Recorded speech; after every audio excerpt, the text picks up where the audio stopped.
I'll go to screen share.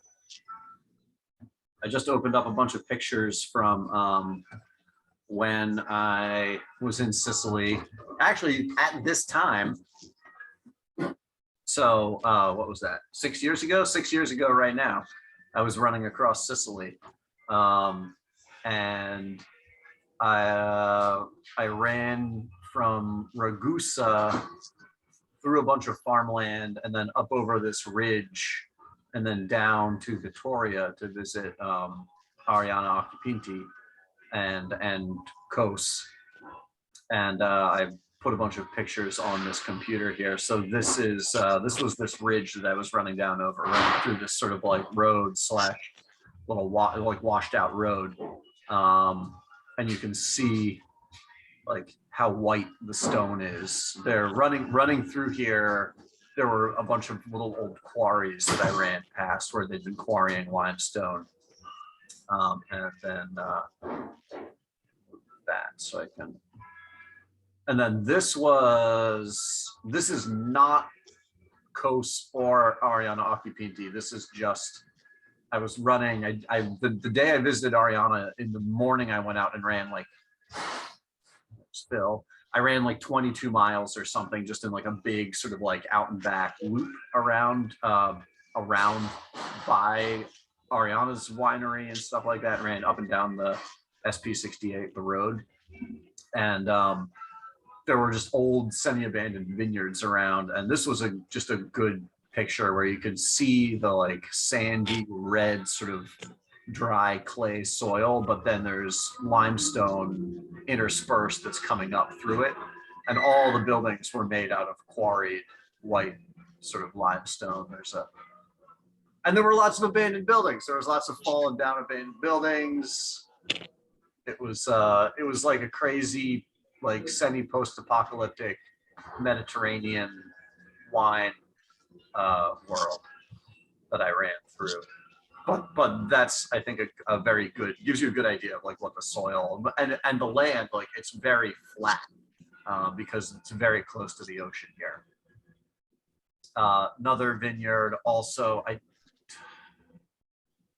I don't, this might have been one of Ariana Occhipinti's vineyards actually, because she grows these flowers in between the roads in the vineyards, in between the rows. This also might have just been one that I happened to be running past, but that was another good sort of what the vineyards, what the land, what the soil all looks like there. And then here's in COS's winery. So they've got these, I want to say these are like 400 liter Spanish tinaja set into gravel here in the floor, with little carpenter's like clamps on them to hold the metal tops on. Some empty ones. And then there's the winery with concrete tanks. They pretty much, it's all concrete or clay amphora that they use for fermenting and aging the wine. And then they use stainless steel just for sort of like blending right as they bottle. So the wine doesn't really actually spend any time in stainless steel. They just use stainless steel vessels every now and then for blending and stuff like that. But there we go, Sicily.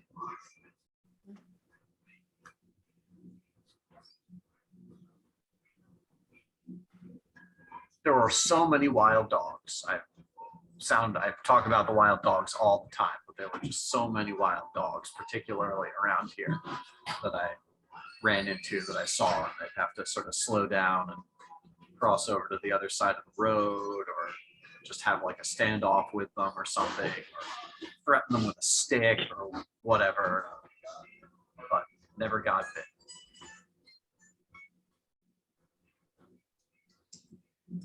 And we'll jump in as soon as Biagio is back.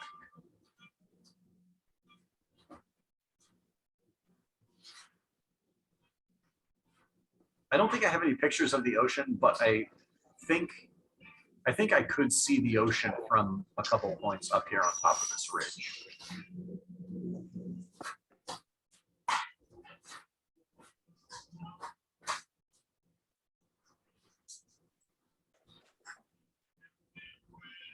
And also, here's the lineup of wines. So I've got, I think this is the order that they are in the sample packs. The Rami 2020, Zabibo and Pithos 2020, Nero di Lupo, also 2020, Pithos Rosso 2019, and then there's the Cerasuolo di della Fontane. Cool. All right.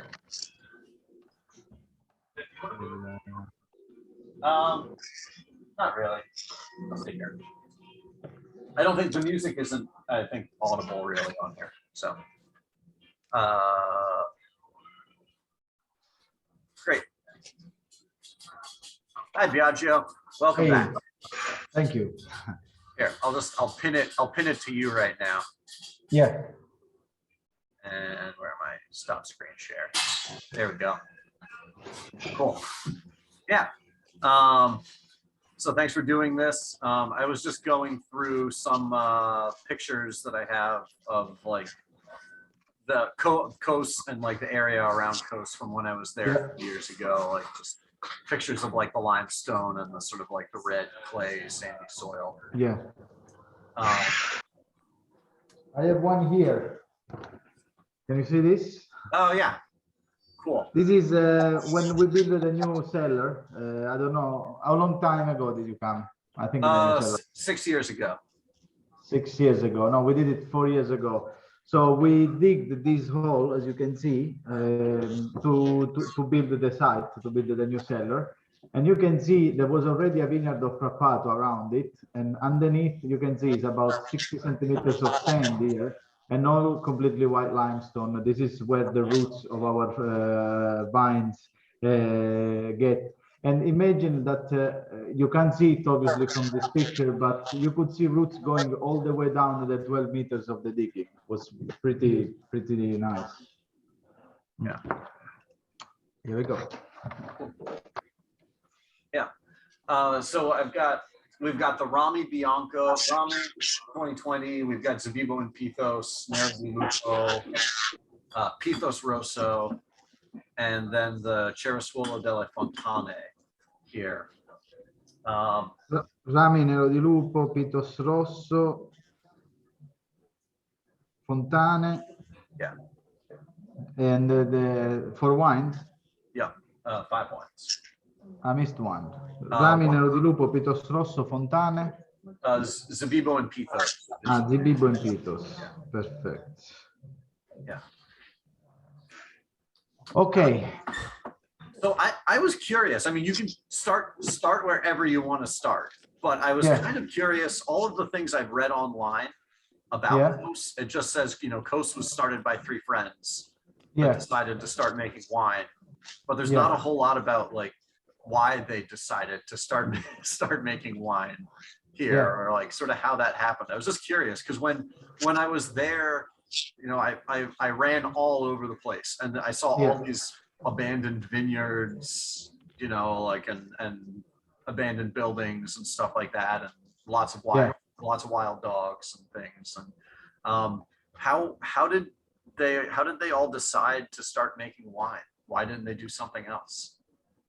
There is actually a nice little story behind. When they started, they were all about 20 years old. They were, Tita and Giusto were studying at the University of Architecture in Palermo. And basically, the Cilia family, Tita's family, they used to have a winery which wasn't used for about 15 years anymore, because during that period, there was a very bad period post World War II. The wine industry in Sicily was very bad. We were producing a lot of bulk wine to cut wines from northern regions. That's you know, it's well known as part of the story. So what happened is that Tita and Giusto one day were visiting this old winery of the Cilia family. And while they were doing that, the father of Tita entered the room and asked them if they wanted to make a barrel of wine that year. it was about harvest time, and during those days they were harvesting grapes that were just going to be sold. So obviously the two 20-year-old guys, you ask them if they want to make a barrel of wine with the grapes that are just coming in their way. Of course, they would want to do that. So they did that. And pretty much that's how everything started. They spent the day cleaning every corner of that cellar a few days. And a few days after, they got the grapes in and they made their really first wine. Back at the time, they got a third friend involved afterwards, which was Cirino Strano. So the S of COS, Cili a Occhi Pinti Strano. And yeah, they started to make wine, and contrarily than what people were doing back at the time, it was a couple of thousand bottles. They decided to bottle everything. And back then there was a very popular wine fair in Palermo. They presented the wine in Palermo the year after, and they sold out very quickly, only from Sicilian representative of various distributions and restaurants. So it was quite successful, and that's how they decided to continue the trade. Another very important fact is the meeting with Marco De Bartoli in about 1983, I believe, which Giusto always mention it when he tells this story. It puts them into a completely different direction than most of the people who were bottling wines back at the time. Marco De Bartoli was a great man, was a bit like our Giulio Gambelli from Sicily in a certain way, visiting a lot of winery, dispensing advices, a very passionate man about wine. And thanks to him, they got in touch with great producer of the time, like Angelo Gaia, Takis from Sassicaia. They did a few stages in France. And they started, since the really beginning, orientated towards a world of high quality wine. Always been working with a minimal approach back then, because they didn't know. They were not enologists, they had not an enology background. So Giusto until 1986 didn't even know that you could put sulfur into wine as a preservative. So the style of wine was not to start conventional and then go, as they say today, natural, which is a more of a regular approach for winery this size that you can see being born in the 80s. They already started with the low intervention approach, and they just continue this way until this really moment. There is different styles that when you have the opportunity to taste a lineup also with old vintages, you can really feel the wine changing as they increased and improved their knowledge. In fact, the first wines are very oxidative in style. Then you have a window between the end of the 80s and the beginning and the mid 90s, where you can taste that the wine was being made in barrique. And then in 98, they decided to do a trip in Georgia to pushed from the fact that they really didn't like the fact that so much work in the vineyard then was lost in the winery when you were putting the wine in the barrique, especially working with our varieties, Nero d'Avola and Frappato. They are not varieties that take wood very well. So the wines tasted all very similar to each other. So following that, they did this trip in Georgia in 98. A few years of experimentation. In 2001, they did the first Pitos Rosso, the first amphora wine. And 2008, the first white was Pitos Bianco, and the Bibbo first vintage was in 2014. And one thing that I like about COS is the fact that we don't get, blocked into our ideas of a wine. Wines are always changing, and they are not shy with the experimentation or new tries. For example, the Pitos Rosso you are tasting is the 2020? 2019. 2019. So good bottle, because that will be the last blend of Nero d'Avola and Frappato for Pitos Rosso. From 2020, this wine will move to 100% Nero d'Avola, for example. Okay. You're tasting Zibibbo and Pitos, which until 2018 was doing 6 months of skin contact. From 2019 on, we started to ferment the two whites in amphora. I mean, the two amphora white wines, we started to ferment them in concrete, and after a very long maceration, about 15 to 20 days for the Zibibbo and around 30 days for the Pitos Bianco, we press and rack them in amphora, and they only do the aging in amphora now. And all of those changes are made in pursuit of elegance, more freshness, less of the tannic structure that the 6 months of aging in amphora can give to those wines. Cleanliness, aging in amphora without skin definitely will end you up with the lower volatile acidity and with more precise wine. So this is the direction that we are taking, just looking for more elegance in our wines. Rami as well is the 2020, which is a blend of Grillo in Zolia. Last time you came here, you might remember that this wine was Grecanico in Zolia. So, you know, changes happen often, not all the times, but often changes happen to make every year a better wine than the year before. And that's something, you know, from two now about 65 years old guys, you know, it's quite refreshing to see, if I may say, and interesting, makes the job always changing, which is a very good part of it. Yeah. So in terms of the, if I can like add to that, that's something that's really impressed me about COS, about Giusto, is that you know, I know he's still traveling.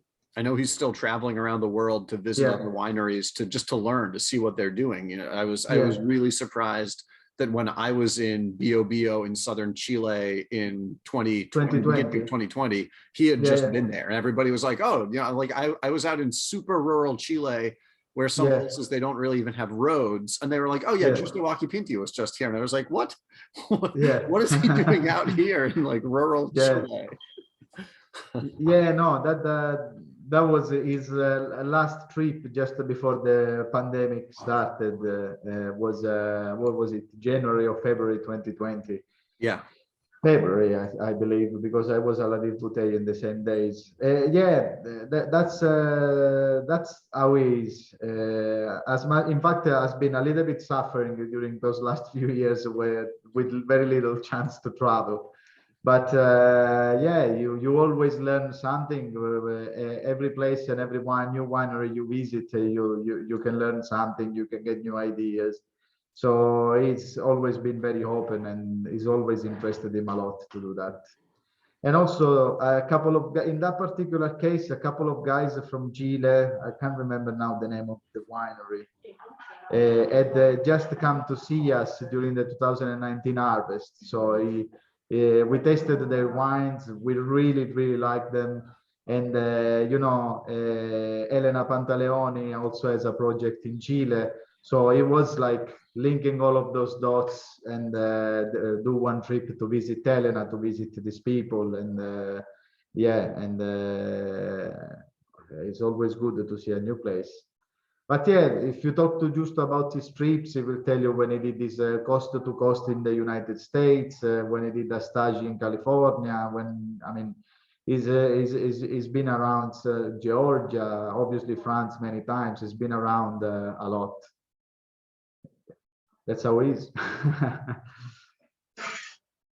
So in terms of the history of COS, that's more or less how things went down and how things are still working. The most important things to understand when approaching our wines is the terroir, because Nero di Lupo you're testing is 2020 or 19?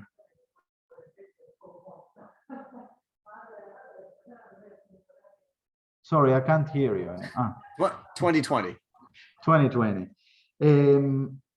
This is a 12% alcohol wine. I asked if it was a 2019 because in 2019 it was actually 10.5% alcohol. I remember that. Yeah, you remember that. And it's 100% Nero d'Avola. And people struggle a little bit to understand what happened here. I see many visitors coming here and asking us when we harvest our grapes. And in reality, especially the Nero d'Avola of that vintage, 2019, was harvested on the 11th of October, which is pretty late for Nero d'Avola. But what happened here is that, especially with the last few years and global warming and so on, is that the Nero d'Avola is a variety that is suffering a lot the increased temperature. So we have to harvest it later and later to try actually to get a little bit of extra ripeness with the longer hanging of the grapes in the vineyard. Everything comes from our soil, the soil that you saw before in the picture. On top, you have an extremely poor sand, which is the sedimented here coming with the southwest wind from the Sahara Desert during the millennia, covering perfect. This is the ruin just behind the office. Yeah, so this vineyard now looks a little bit older, and here is basically where the new winery is now. And so it's the soil that you saw before. This sand that you can see on top covered the limestone underneath. You can see that it's very full of rocks because there is very little topsoil here. This creates a unique terroir where you get a lot of acidity and minerality from the rocks, from the limestone. And the sand on top is extremely poor in organic matter. It doesn't give a lot of energy, a lot of strength to our vines, which means that they struggle to reach an high alcohol level. If you compare it, it's a very easy comparison for us. But for example, you compare it with Mount Etna or with the Syracuse, where they farm a lot of Nero d'Avola. Over there, the soil is a very compact, rich clay that gives a lot of energy. I am a very good friend with a vigneron on the other side. We were talking about Sovescio a few days ago, cover crop. And we do a completely different mixture of cover crop. They use a lot of cereals because they have too much nitrogen in the soil, whilst we use a lot of broad beans and peas because we don't have enough nitrogen into the soil. And that lack of or if you compare it to Etna, volcanic soil is extremely rich. Over there, you get a lot of alcohol. You start at 14.5, you can reach even 15.5, 16% alcohol, which is what people expect when you are getting wines from such a southern wine region, one of the warmest wine regions in the world. But in reality, the unique soil that we have here, especially on the plateau where all of our vineyards are based, in the historical part of the appellation, it's always been very, very difficult to reach high alcohol level. And as the time goes on and the weather gets warmer, is getting, before ripeness for Nero d'Avola was between 11 and 13% alcohol. Now it's around 12 on a good vintage like 2020, and 2019 was very, very complicated for us. So that explains a little bit how our terroir works into our wines. Said that, because also we have a single vineyard here, which is the Cerasuolo delle Fontane. I'm guessing it's 2015.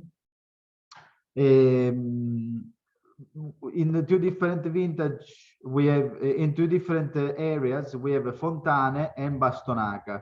And they have differences because as you get closer to the mountain range of the Iberian Mountains, you will find more and more clay into the soil. And from Bastonaca, 10 hectares, we get always wines with a little bit more structure and a little bit alcohol. So they give us the base for the Cerasuolo di Bastonaca e Contrada, two single vineyards. And also one important part of the Cerasuolo di Vittoria Classico, which, as you know, has a minimum alcohol level to reach to be called the Cerasuolo di Vittoria Classico, which was until 2019 13% alcohol.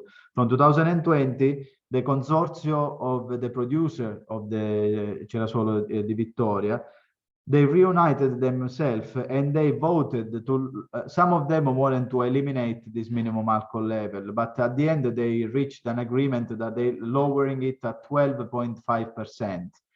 And that follows the trend of what we are talking about of the Nero d'Avola, for not only for us, but for every producer in the appellation, not reaching consistently level of alcohol that go over 12 or 12.5% alcohol. 12.5% already presents some challenges for us because of all of our vineyards are on the plateau with this particular soil that we are discussing now. Of course, if you go in the Dirillo Valley, in the Ipari Valley, close to Chiaramonte, where is all very compact clay because you are farther and farther from the sea, so this sand and sediment on top, then over there it's quite easier to reach an higher alcohol level. So if you have a vineyard here and there, you will have a easier job to reach a little bit of higher alcohol. And this is something that people definitely don't expect to discuss with the again with the such a southern wine region. Our problem is not making enough alcohol, and this is what makes Vittoria unique among all of the appellations that work, especially with Nero d'Avola in Vittoria. And that brings me back also to the Pitos Rosso 2019 and what I was telling you before. That is also the reason why this wine is becoming 100% Nero d'Avola from the 2020 vintage, because we have a very special Nero d'Avola here in Vittoria, and we want to be able to promote this variety and this typicity from our terroir a little bit more. And we already make 3 Cerasuolo di Vittoria, so we decided to change the blend of this wine for this exact reason. You want to taste the wine as we go along, and maybe I tell something, yes, as we speak? Yeah, that would be great. Yeah, that was one of the other big things I wanted to ask about was why, like, I love the Nero di Lupo, but yeah. I was fascinated. I didn't understand why it was so bright and elegant. It reminds me of Cru Beaujolais. It reminds me of like really aromatic, beautiful, you know, Morgon or Cherubla or something like that. And I didn't understand because it's hot, it's sunny. You know, I didn't understand. I wasn't sure why it was so bright and light and elegant. I like your comparison because I very often also find it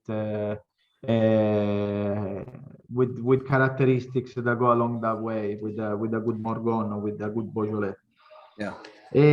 So starting with the Rami, we are testing the 2020. Yes. Rami changed the blend from Inzolia Grecanico to Inzolia Grillo, as I said at the beginning. But I'm gonna let you in a secret and tell you that there has always been a little bit of Grillo in the blend. Not as much as now, but always we have had always a little bit of Grillo in the vineyard. Back then, this Grillo was registered as a Grecanico. Now, finally, we have changed it. And the wine had to be registered as an Inzolia Grecanico.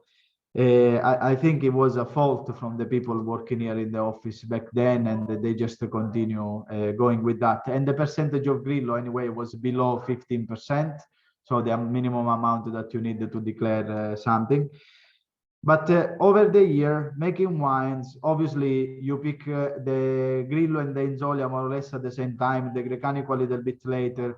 Many times we found ourselves with tanks that had in the blend Inzolia Grillo and then adding the rest of the Grecanico with it. And we have always liked a lot the combination of those two grapes. So what has happened here is that in 2019, we planted a new vineyard, which is around 1.5 hectares of Grillo. And we decided that we were going to use the Grillo to blend only with the Inzolia to make this wine because we really like this style. That's why we planted Grillo. And the Grecanico was going to go all to the Pitos Bianco. So this is why the wine is now Inzolia Grillo 50-50 and the Grecanico goes all to the Pitos Bianco. Hoping to produce a little bit more white wines. In reality, we are making a bit of Rami more. When I started here, we were doing around 12,000 bottles of Rami. Now it's around 20,000 bottles of Rami in total. And Pitos Bianco is about the same because the vintages have been all very warm since when we are harvesting this new vineyard. So the vineyards are producing a little bit less. There is a very specific type of vinification related to this wine, which is changed more or less with the 2018 vintage. And it's this: we started to, as you know, we do maceration for this wine, skin contact. In this case, we started to do around 7 to 10 days of maceration, like we were doing it before. But we start from cold grapes, and we keep the tank cold during the whole period of maceration. As the tank is cold, it takes about 10 days for the maceration to start, between 7 and 10 days. Every year changes over a few days. And meaning that when the wine starts to macerate, to ferment, that's the moment that we press the grapes. So it goes outside in the press, it's very hot. Then we bring it back into a new tank, which is at room temperature. And the temperature of the mash goes straight up to over 20 degrees. It's very important because we don't want to cold ferment a wine. We don't like those esters, those feelings of wines fermented at cold temperature. So that's why I'm very detailed on the explanation of this passage. And what is the difference? The difference is that it's like when you make a tea and you make your infusion, and you can do it at, for 2 minutes at 90 degrees temperature, or you can do it for 1 hour at room temperature at 20 degrees temperature. The extraction that you will have will be completely different. In the second case, at room temperature, at colder temperature, you will have an extraction of much fresher and lighter tannins. If you leave a tea at 90 degrees macerating for 1 hour, you will need a Berkel to slice it up with all of the tannins and the bitterness that you will extract from those leaves. So the reason why we do that is that the cold temperature and the absence of alcohol extracts a completely different phenolics from the grapes during maceration, leaving us with the wines that we find a little bit more varietal and more elegant, less bitter, less tannic than how this wine used to be before. And we're really happy with the results that we are getting in those last few years. And after that, the wine is pressed and finish the fermentation in concrete tanks. And a few weeks after, we just rack it off the gros lees, leaving it on the fine lees until the bottling. When at the bottling, we do a very coarse filtration around the 2 micron, where a sterile filtration, is 0.25. So it's a very large filter. But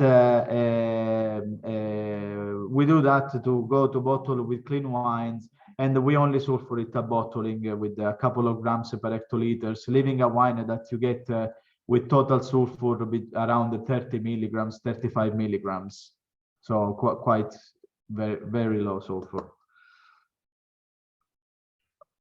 I love the combination of Inzolia and Grillo. I think they're a fantastic combination because Inzolia is more like minerally and salty to me, and then Grillo has more tropical, more aromatics. The fruit, it's very, it smells and tastes extremely Sicilian to me. It's like tropical fruit, like ripe orange and apricot and stuff like that.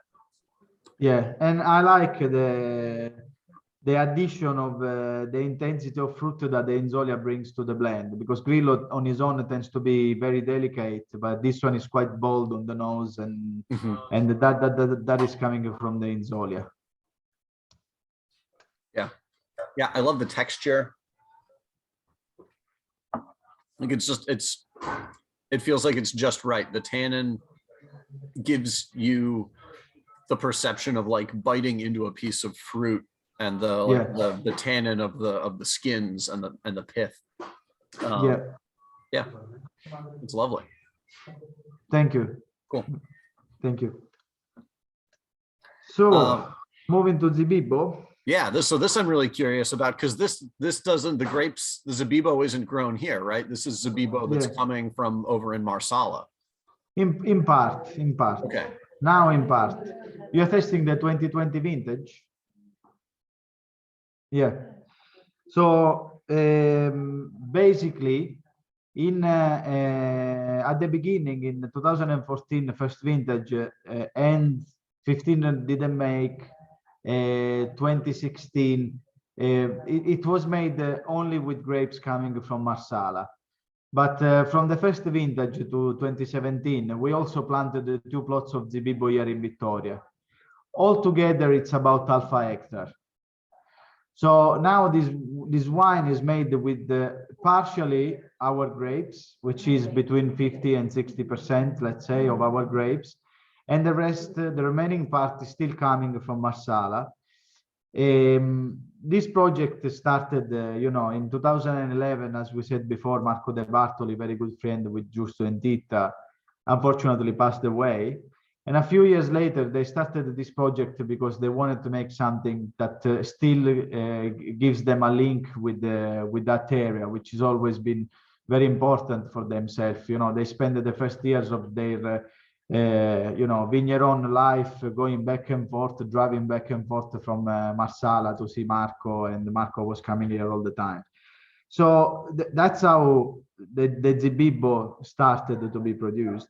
But then, of course, we want to talk about Vittoria, and we like the acidity that Vittoria brings to the blend of our wines. And we decided to plant also a couple of small parcels of Zibibbo here in Vittoria. So one parcel, about 4,000 square meters, it's at Alberello in the same Marsala fashion. And the remaining part, which is on a parcel basically just on the other side of the road, very close to the first, it's a Guyot. Also, to do a little experiment with these training methods, because most of the times Zibibbo is either ad Alberello, so Bash Vines in Marsala, or sometimes you can also find it, or in Pantelleria, or sometimes you can also find it at a pergola system for lower quality wines overproduced still in the Marsala area. In this case, it's all Alberello, and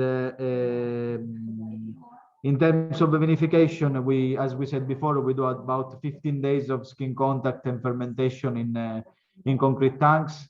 And then after that, we press and we go straight to the amphora. Straight to the amphora without racking the wines off before. Thank you for the picture. So the wines aren't racked. They go from the press to the amphora. So we bring to the amphora all of the lees from the fermentation, from the press. And that is a very important factor, because what keeps the wine fresher in the amphora, which is, as you know, a vessel that gives quite a good share of micro oxygenation. It's the lees that keeps the wine fresh. And the lees remain active for all the 6 or 7 months of amphora aging. In fact, at the end, when you rack the wine off the lees, if you take the lees and you smell it with your hands, you don't smell reduction like it happens in a concrete tanks or in a steel tanks. The lees still smells doughy, fresh, still active. So they absorb the extra oxygen that goes inside through the sides of the amphora, which in this case are our osmotic barrier that lets the wine breathe and lets the wine evaporate at a faster rate. And yeah, closes this kind of circle. The oxygen goes in, the least active absorbs it and remains alive. At the end of the day, it's that gives a distinctive flavor to amphora wines made in Tinakas, because there isn't that much of the micro oxygenation, or there isn't any exchange at all with the skin of the terracotta. The terracotta does not release any chemical compounds that give a terracotta flavor to the wine, like it can happen between the barrels and the wine. So it's just the work of the lees. That's why we like this vessel, because we feel that it concentrates the terroir that you get in the wine. 2020 is a vintage that I like because I find it quite balanced. We made 2017 and 2019. They were a little bit richer because Zibibbo is also a difficult varieties to vinify, because after fermentation it tends always to go to reduction. But in this case, we did a very good lees handling, and we were patient and just waited for the reduction to go away in spring. Instead of freaking out and start racking the wines on and off the lees, we just waited that the reduction went away in spring. Anyway, those wines aren't sulfured until then, so you don't fix this reduction into the wine. That's why you are tasting it and it's not reduced. And the lees moving at the end gives to this particular varietal a lot of glycerol richness in the palate. But in this case, I think we handled it really well. 2018, 2016, 2020, and 2014, I think, are the best vintages for this wine for ourselves. Were you saying that this vintage, the 2020, this was when you changed and you stopped letting it stay on the skins for 6 months? So this is 2019. 2019 was when that changed. Okay. Yeah, it was the first vintage we did it without the skin for 6 months. It was about 18 days in 2019. Was that also for the Pitos Bianco, the same vintage? Because on the 2018, I remember it very well. We, for both wines, we did a few amphoras without the skins. So we did this experimentation. And then obviously a couple of amphoras of 400 liters in the mass of 95 hectoliters for the Pitos Bianco, maybe 65 for the Zibibbo actually. Was just blended in the rest of the wine. But until the moment that we racked off from the amphora, we were constantly tasting the wines, and we really liked this elegance and this balance that the wine has in the amphora without the skins. Because very often, we taste a lot of wines, but very often we think, and it's just our thoughts, that a lot of skin contact white wine lack a little bit of representation of the terroir. Because the skin, at the end of the day, it's something that gives that certain amount of fleshiness and richness to the wine, to all of the white wine, making them much more similar to each other. You lose a little bit of individuality. And this was for us a solution to make still a skin contact white wine and extract that component of flavor from the skin that for us is very important. But then the micro-oxygenation in the amphora for a very long time brings it back to something that it's more similar to a white. It's almost between an orange wine and a white wine. And we feel that it displays, besides the elegance of texture that we have achieved and that we are very happy of, but we feel that there is a better representation of the terroir as well. With the Zibibbo, with all these aromatic, you can get it a little bit less, but in the Pitos Bianco, that's very clear.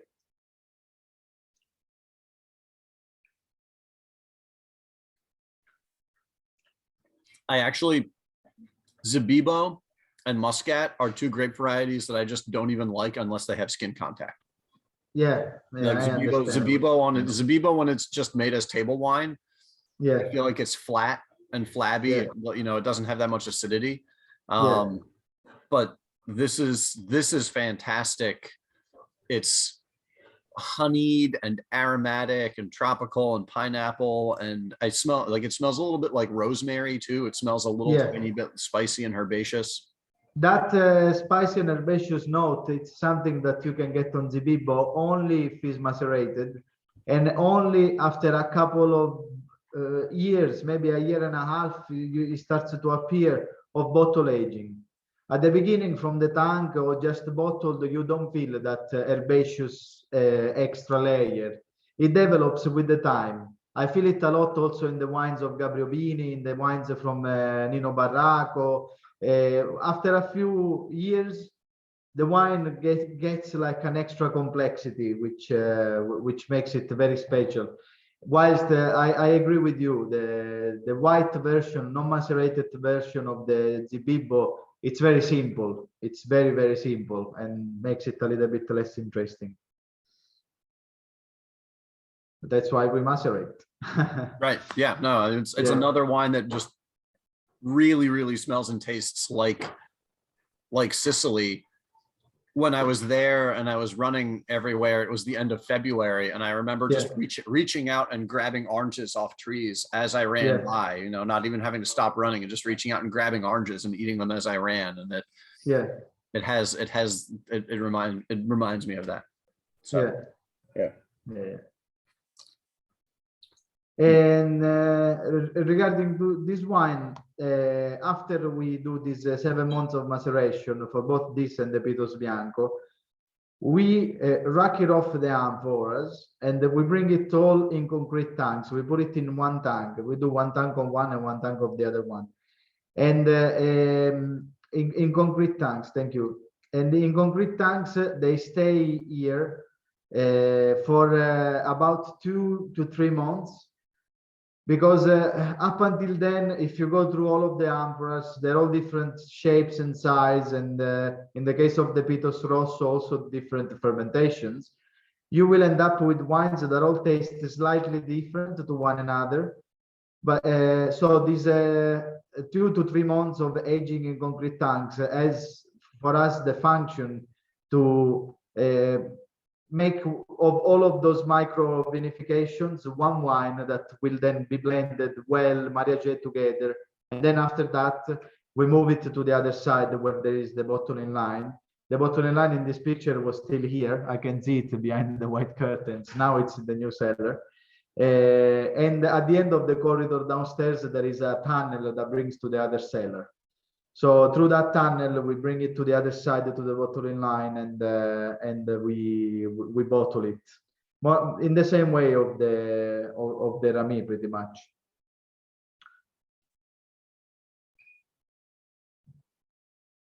And that closes our circles with the Zibibo 2020. Nero di Lupo. If you're ready to move on to the next wine. Nero di Lupo. Yeah, 2020. Nice. I like this vintage.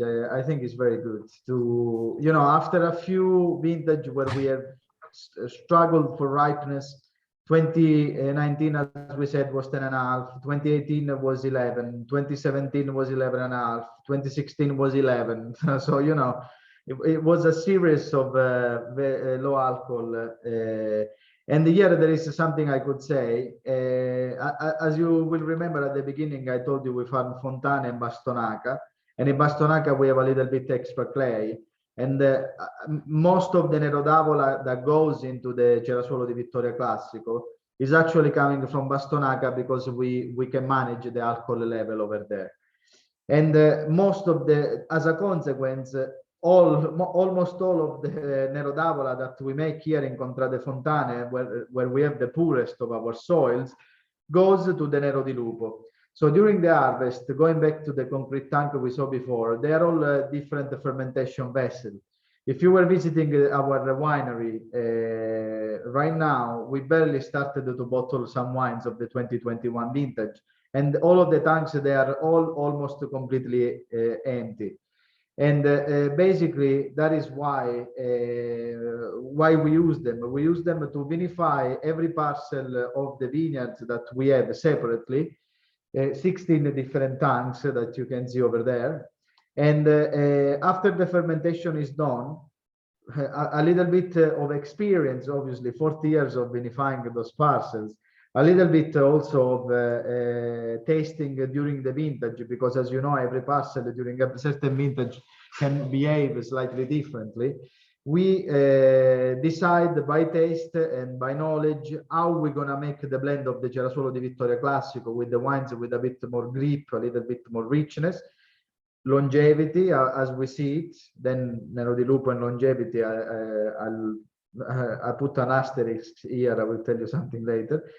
But they're blended together to make the blend of the Cerasuolo di Vittoria Classico. And at the same time, all of the tanks that display more varietal feeling, more freshness, more lightness, more elegance, they're all blended between varieties, obviously, to make the blend of Nero di Lupo and Frappato. After they're blended together, they are aged in the same concrete tanks without moving them, because every movement it doesn't help with the aging of the wine, up until when they are racked to the other side, blended all together, separated in different bottling lots, And at that point, we sulfur them and we bottle them. And that more or less happens between April and May. We start with the bottlings of Rami Frappato, then we move to Nero d'Avola, and then the Pitos is at the beginning of the summer. So this is the idea behind making this wine, making a Nero d'Avola, but at the same time coming exclusively from the terroir of Fontane with the unique characteristics and elegance that Fontane can give to the wine.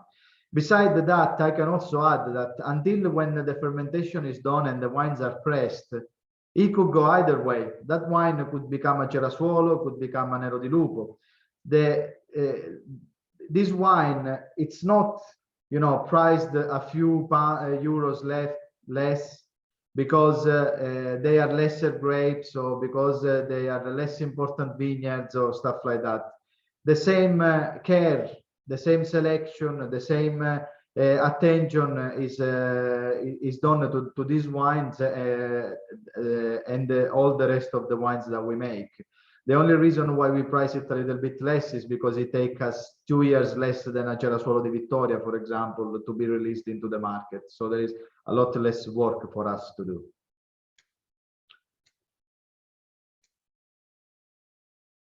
And that's why we decided to do the Pitos Rosso as an extra Nero d'Avola, because people will always see our Nero di Lupo as an entry-level wine, and they think that the reason why the wine has this style is because it's the less expensive wine, so maybe it's macerated less, maybe there is a bit of carbonic or stuff like that, but there is no carbonic. The maceration lasts between 15 days, 18 days, which is what happened exactly to the Cerasuolo. And it's made in the same way, but it's just the terroir that is a different terroir here and gives us a different wine in the end.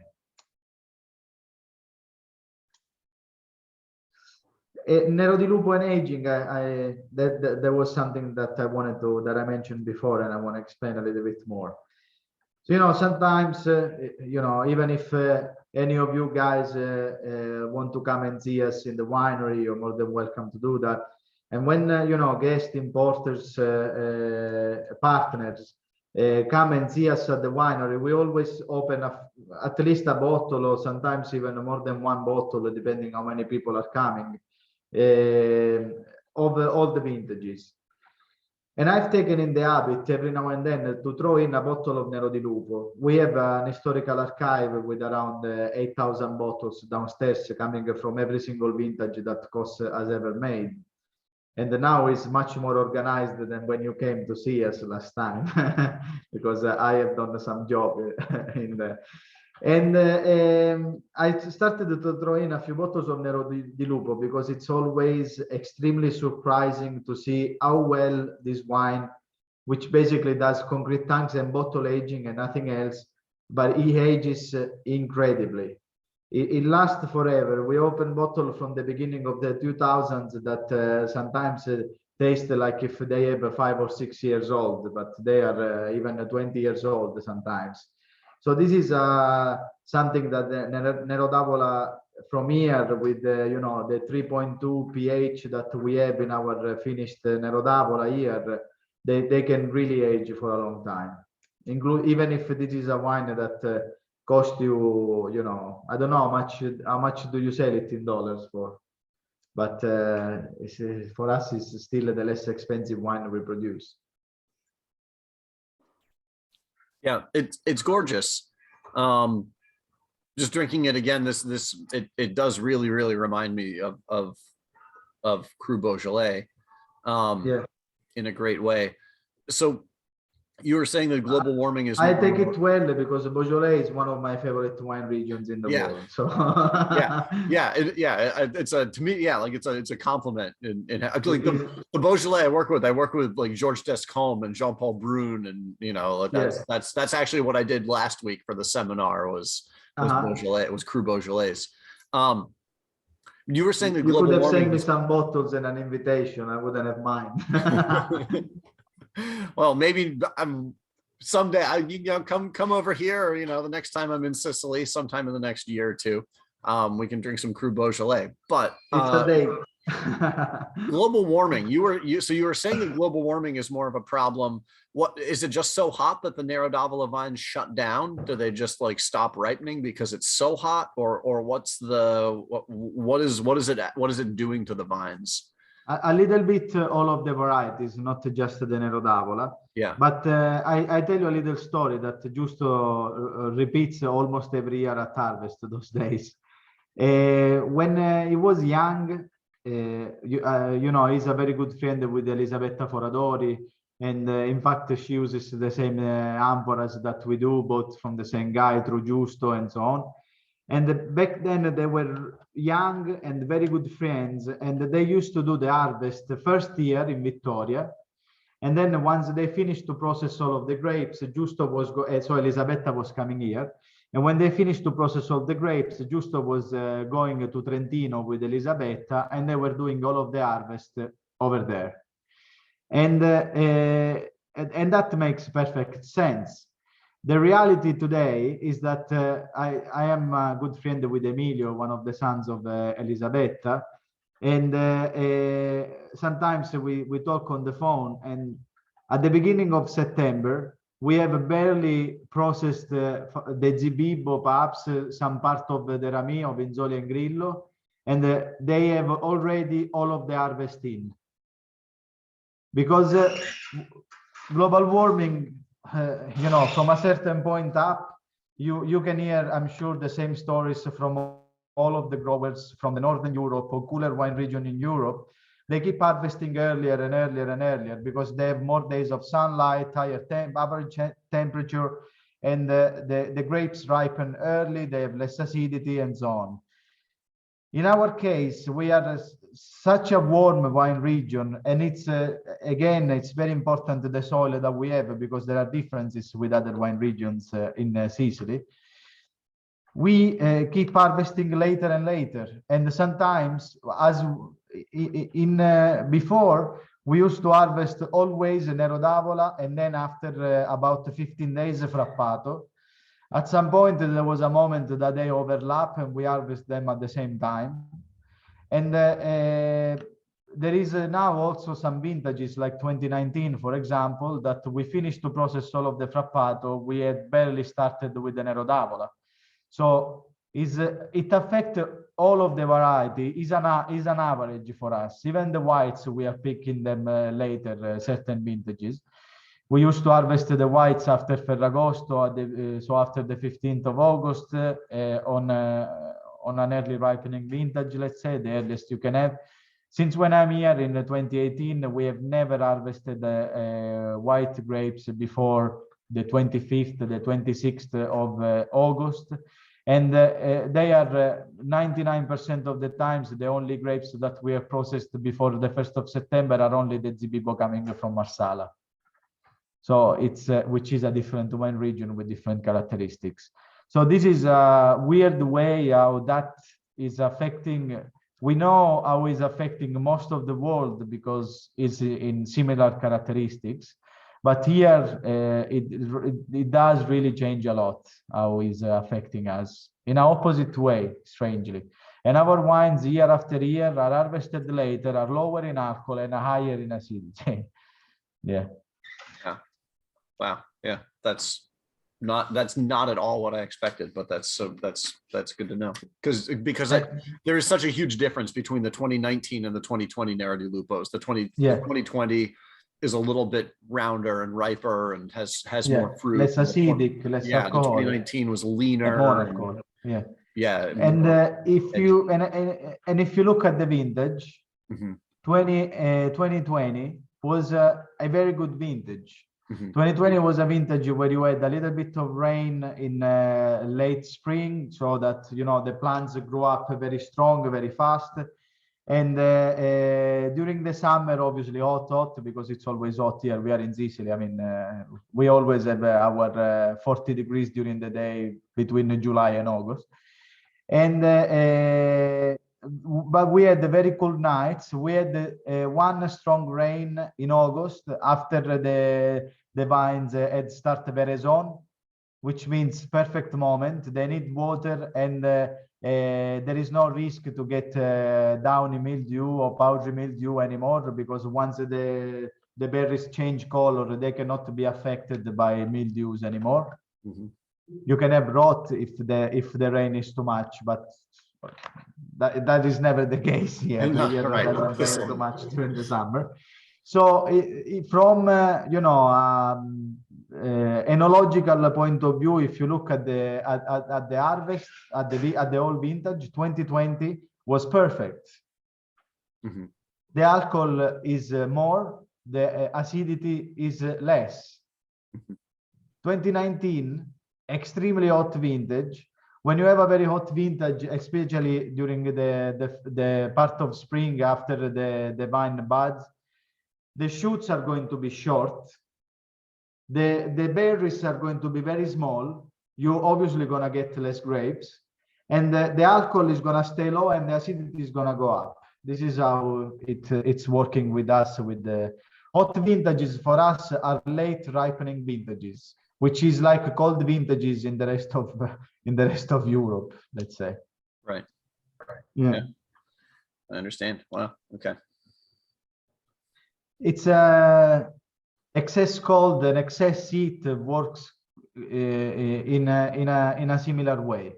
And then in the middle, you have a array of many different ranges of different situations. So, Pitos Rosso 2019. You ready, yeah? Yes. Perfect. Did that work? Okay. So, as we said before, this is the last vintage of Cerasuolo in amphora that we have made. Cerasuolo blend, not Cerasuolo as appellation. And the vinification here is different from the white for the fact that we process usually on the same day. We make this wine when the harvest of Nero d'Avola and Frappato overlap. And on the same day, we start either with one or the other one. We fill up the amphoras until a certain point with the first grapes. And then we add on top the other grape. So that we make at the end in total weights, because we weight every crates of grapes that we harvest, of course. We make already the blend 60% Nero d'Avola. We made in this case, we don't do it anymore. 60% Nero d'Avola and 40% Frappato. So before entering the amphora, and then they co-ferment. They ferment together. So after the fermentation stops, you will have the amphoras filled at 3/4.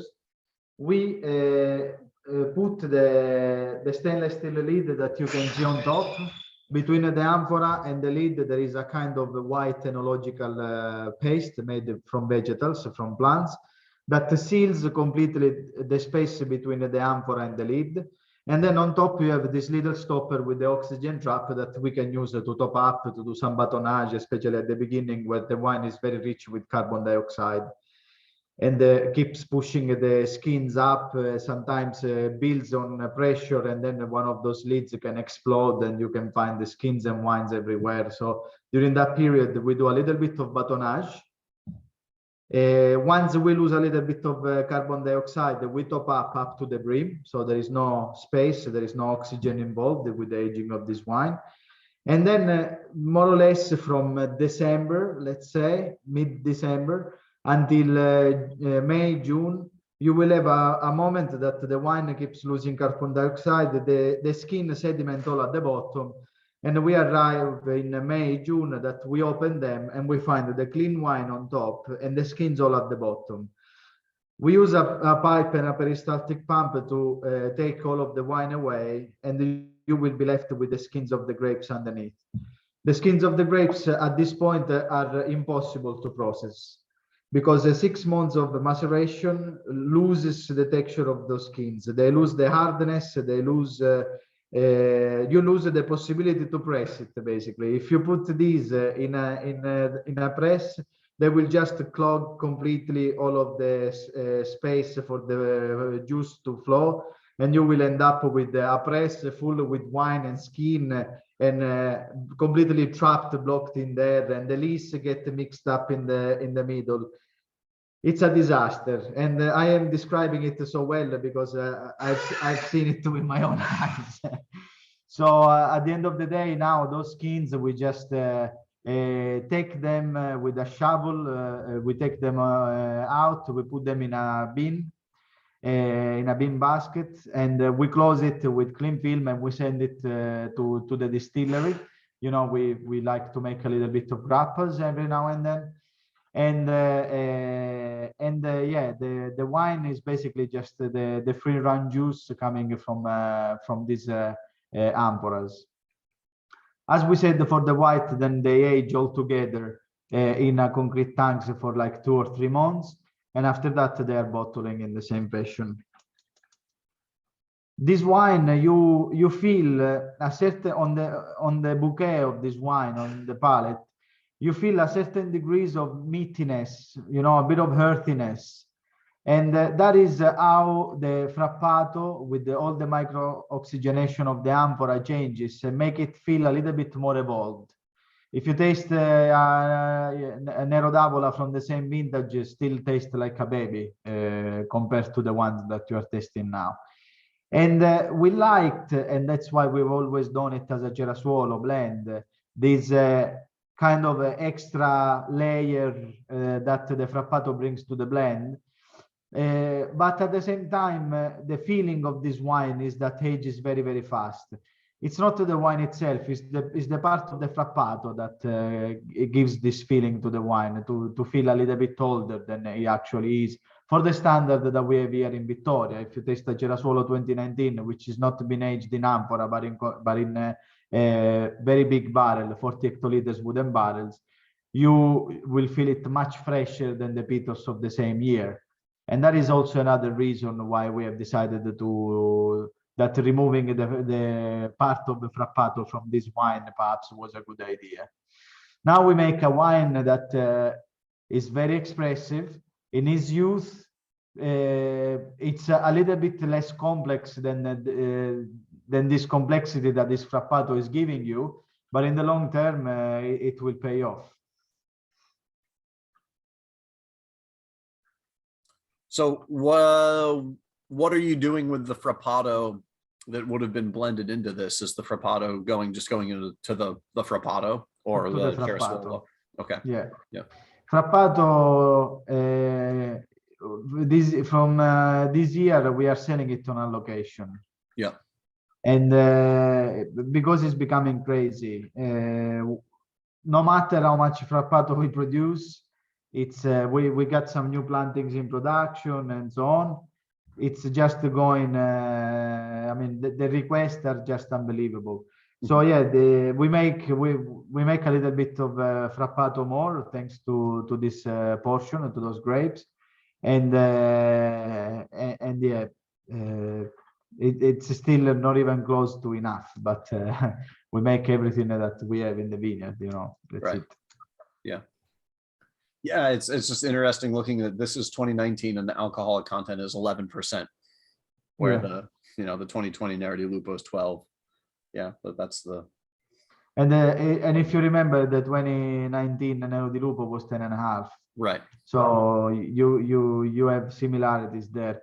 2019 Cerasuolo di Vittoria Classico came out into the market. Boo, I'm gonna say in January, I think.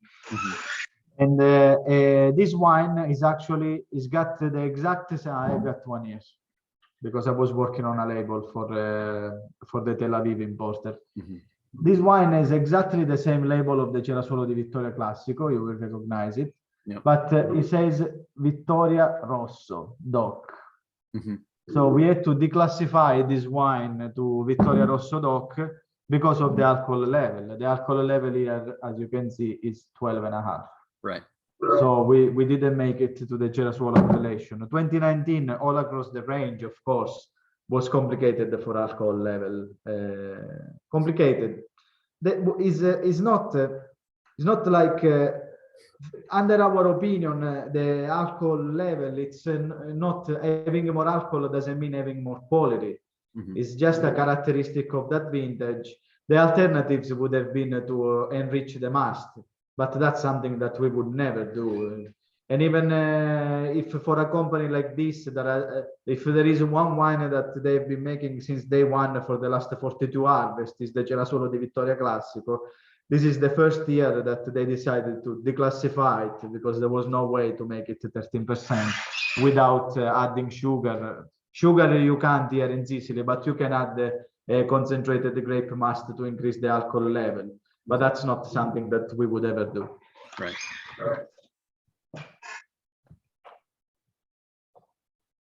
The frappato makes it so much more aromatic. It makes it so much more floral. Yeah.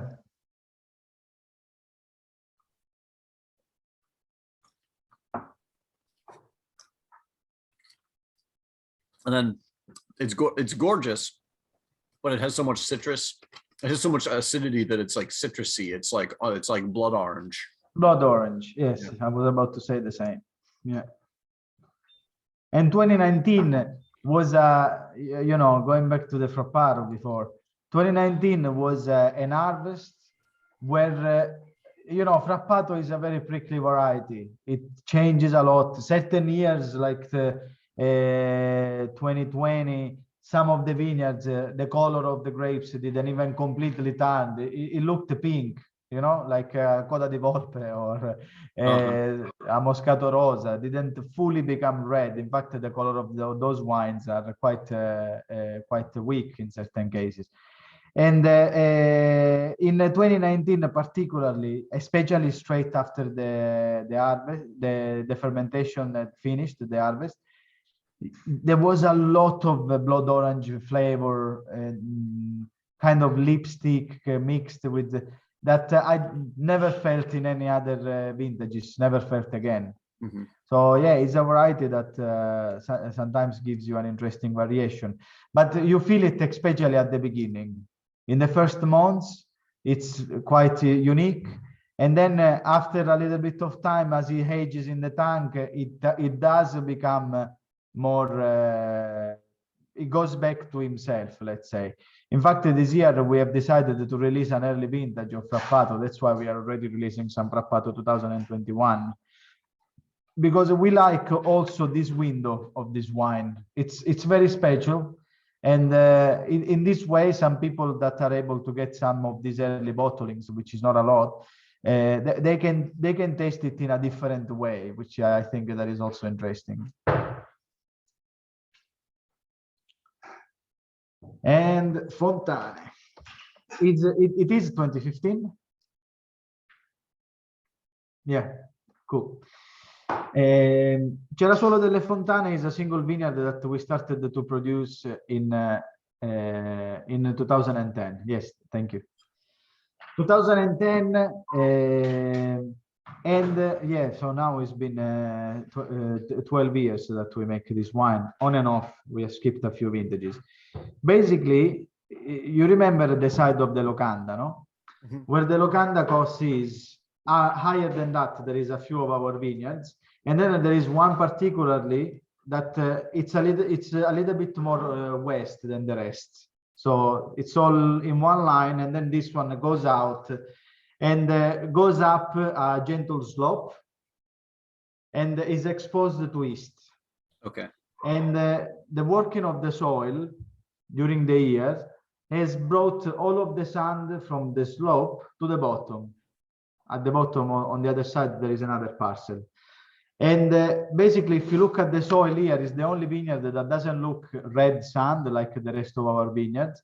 It looks gray, you know, like if it's basically sand mixed with the pure limestone. And this particular vintage, probably because of the exposition towards east, gets the first sun in the morning. In terms of soil, you know, there is less sand. That maybe can give a little impact as well. It's the only vineyard here in Contrada Fontana that nearly every year give us the alcohol to make the Cerasuolo. And this Cerasuolo has got always less tannins than the Cerasuolo Classico.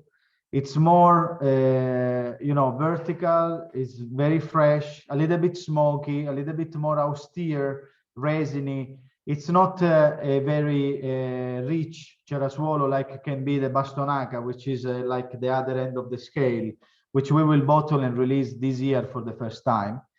So that we have the two single vineyard from the two areas where we work, and we hope that that will help to understand also the different characteristics in the two vineyards. Anyway, those wines is about 5,000 bottles of production per vintage in total, so it's a very small. The grapes are harvested and obviously not mixed with anything else. They are destemmed and fermented in concrete tanks. Then they are poured by gravity in 40 hectoliters wooden barrel, one 40 hectoliter wooden barrel in this case, where he ages until 2015 for 2 years. It was 2 years.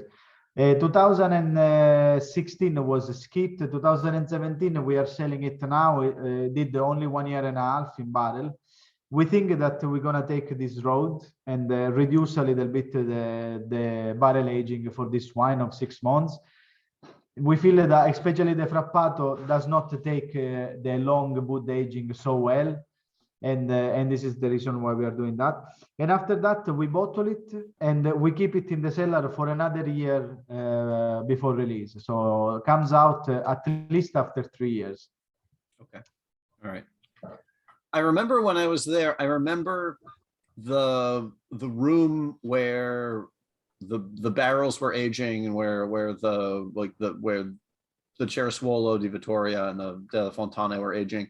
I remember it had music playing in the room. Yeah. I'm just curious how does Giusto choose the music to play? Schubert most of the time, some Mozart. Yeah. Yeah, actually, since when the new winery was built, the recorder broke, and we haven't played the music from 2019, I think. Oh, okay. So now is a silent cellar. Okay. The theory behind that was and is, if you look at how a crystal creates and how those frequencies, high frequencies of classical music, especially, they create a certain shape of crystals, whilst low frequencies create a different shape of crystals. And basically, it's thought that those beneficial high frequencies are very good also during the aging of the wine, in the same way that some people like to play classical music to the babies in the womb when they are growing inside their mothers. Mm-hmm. So it's exactly the same theory. And I think that for at least 15 years they have been playing music to the wines in the cellar. And then to be honest, this recorder broke, and we had to fix it, we had to do it. Then we are always very busy, then it's something that you forget, and we haven't done it yet. It's not like we don't believe it anymore, but we kind of got carried away and then completely forgot about it. But it was very nice. You know, beside the wine theory, which anyway, something scientifically proven. But beside that, I remember those evenings when, you know, just before going home, I had to go in the cellar to switch off the light, to close the doors, set the alarm on, and then going home. And going down the stairs, maybe in a spring afternoon, you know, with that kind of light and the classical musical playing, I really miss that. That was really, really cool. Yeah, I need to fix that recorder. I need to remember. I need to take a note. Fix. I hadn't thought about that. I hadn't thought of the impact on the people in the winery. Yeah. Of the impact on the people was good. Even while I was preparing pallets, you know, I handle a lot of the shipments. Mm-hmm. It was good to have a bit of music. I like classical music. That's why. Yeah. Cool. Yeah. Cool. Oh, just one. So the Cerasuolo di Vittoria class, so the Delle Fontane, so that vineyard that's east facing, so that's planted with both Frappato and Nero d'Avola on that, yes. vineyard. Okay. Yeah, it's on the same vineyard. Okay. And then are they harvested separately, or are they harvested at the same time? Depends from the year. Okay. So is it sometimes co-fermented, or is it always fermented separately in Frappato and Nero d'Avola? I have to say that most of the time lately is co-fermented. Okay. Yeah. Okay. All right. Also because the Nero d'Avola is the variety that we used to harvest before. And more or less, most of the time, leaving the Nero d'Avola hanging one extra week is not going to make it any harm. Yeah. So yeah, most of the time is co-fermented. And lately, the last few years has always been co-fermented. But at the beginning, when they started to make it, and I cannot tell you for sure about 2015 if it was co-fermented because I wasn't here yet. But at the beginning, sometimes they were doing a 2 triage for this vineyard. Yeah. But then, so is the regular Cerasuolo di Vittoria Classico, is that not usually co-fermented because that's Frappato and Nero d'Avola from all different parcels, right? Exactly. That's not co-fermented. Okay. All right. Cool. That's interesting. That's good to know. Just for my own personal edification, I guess. Yeah. It's always interesting. But yeah, different fermentation, different aging, different length of aging in wood, different bottle aging before release and so on. Yeah.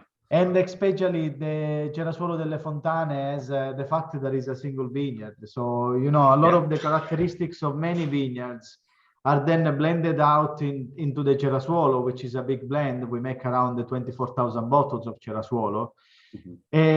Obviously, a lot of individuality gets lost in there. And the fact that is co-fermented or not co-fermented, I think that at the end of the day, being the method of production so different, the difference is that you're gonna feel in the two wine are probably coming from different reasons. Yeah. Cool. Cool. That covers, I mean, that covers the wines. That covers all my questions about the winery and stuff. Thanks a lot. If anybody has some other questions, I'm very happy. Yeah. Does anybody else have a question before Biagio jumps off? No. Cool. All right. Perfect. Well, great. Yeah. Thank you. Thank you very much. Thanks for talking through like all those details and all the little technical things about the wines. That was really awesome. That was fantastic. Thank you. Well, if you do it well, you know. Yeah. Well, it's clear that you live there and you also do all the other stuff that you're there in the winery actually helping make the wine also. Yeah. It's really great. Yeah. Well, thank you very much for having me. And obviously, we expect you all at some point here in Vittoria. So whenever you travel through the south of Italy, pop in and make yourself known because, you know, it's always difficult to remember names. And probably I'll see you around at some point during some wine events or stuff like that. We're going to be alla Div Bouteille at the beginning of March. If anybody's flying to Samour, it's one of my favorite wine fair in the world. There is another one in London, real wine fair in London in May. I don't know, little trip to Europe. Otherwise, maybe we'll come to see you at some point. Yeah. Come visit. You know, I mean, we're on the ocean here. We've got fantastic fresh seafood. It's a pretty nice place. Yeah. So. I feel hooked up already. Yeah. All right. Thanks a lot. Thanks for the time, Biagio. Thank you very much, everyone. Ciao. Have a lovely evening. Ciao. Buonasera.